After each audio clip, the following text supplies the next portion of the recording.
Penguin Random House Audio presents The 7 Principles for Raising a Self-Driven Child, a workbook, by William Stixrud, Ph.D., and Ned Johnson.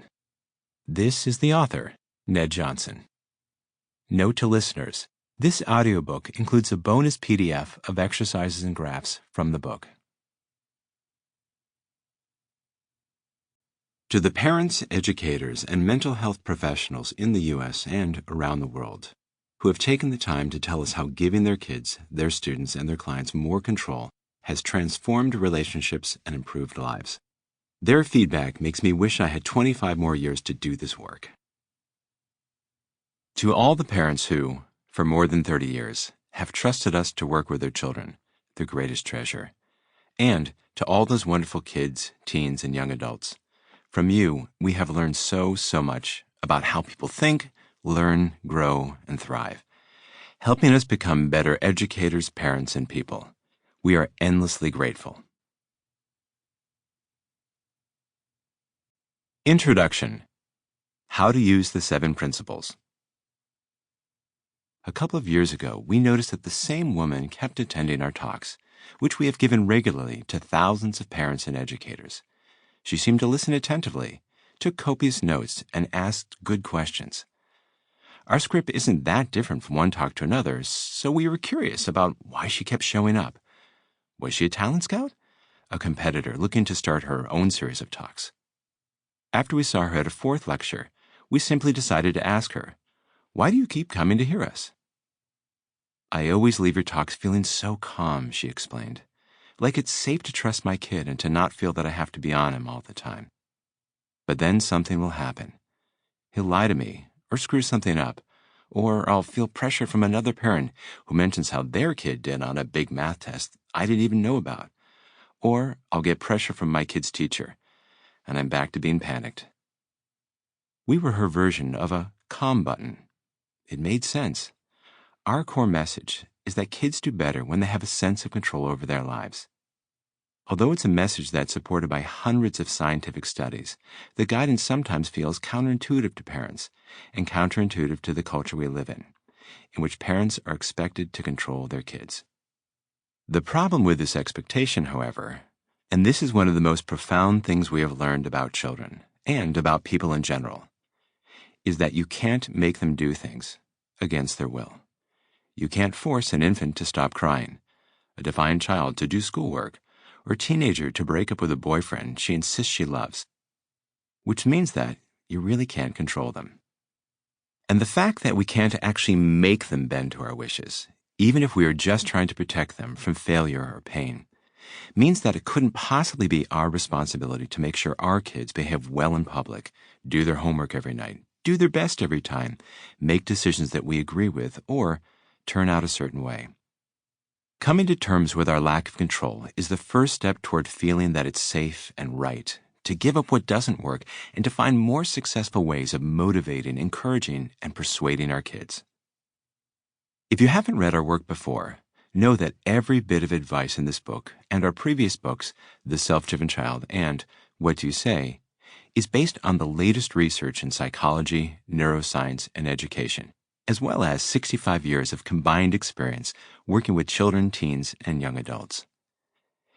Decades of research on the importance of a sense of control for mental health and internal motivation, and on the problems associated with parental overcontrol, support our own experience that kids turn out better if their parents treat them respectfully and are not overly controlling.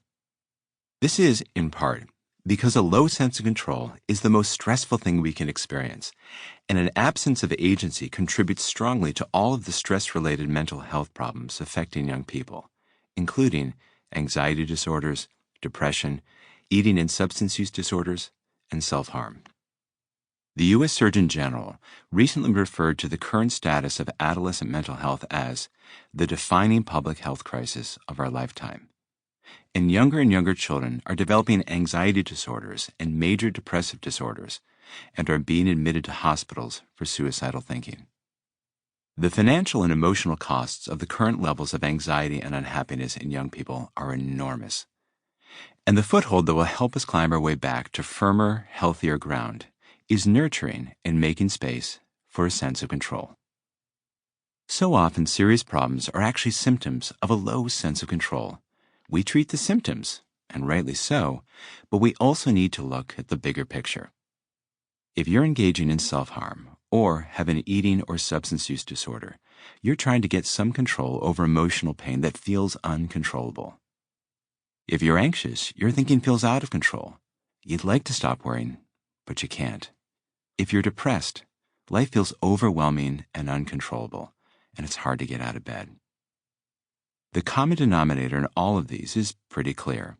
In our experience, nothing good happens when kids, or their parents, have a low sense of control, such as when they feel helpless, hopeless, stuck, or resigned, or are chronically pressured, obsessively driven, and/or exhausted. We think of a sense of control in two dimensions, subjective and physiological.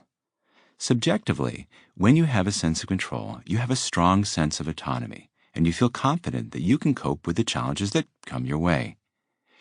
Physiologically, to experience a sense of control, your brain's prefrontal cortex, which mediates the executive functions, needs to regulate the amygdala, the brain's threat detector, and the rest of the body's stress response system. The more recently evolved prefrontal cortex is able to think clearly, to consider the past and the future, to put things into perspective, and to calm yourself down when you start to feel stressed. The much more primitive amygdala, on the other hand, simply senses and reacts to any perceived threat. So when you're operating from the prefrontal cortex, you're more thoughtful, focused, clear-headed, goal-directed, and emotionally resilient, and life feels under control and manageable because the brain works more efficiently and effectively. These findings are true for kids, adolescents, and adults, young and old. They're also true for primates, dogs, and rodents. However, a sense of control is particularly important during the brain's formative years. The brain develops more between the ages of 12 and 18 than at any other time in life, except for the first few years. High anxiety and/or depression experienced in adolescence appear to scar the brain, making that brain more vulnerable to anxiety and/or depressive episodes later in life.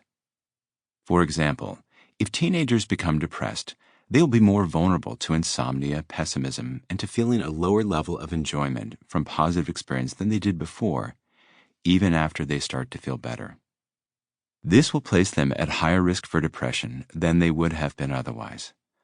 Although some experts attribute this increased risk factor in young adults to very real cultural factors such as decreased job prospects, the enormous cost of housing, college pressure, and college debt, and so forth, we suspect that anxious and stressed adolescents are more likely to become adults who don't as easily cope with life's challenges.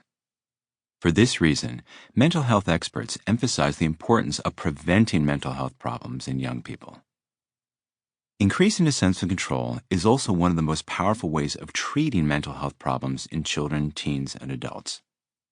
According to some recent studies, the main reason that cognitive behavioral therapy helps young people who are struggling with anxiety, depression, or trauma to feel and do better is that it increases their sense of control.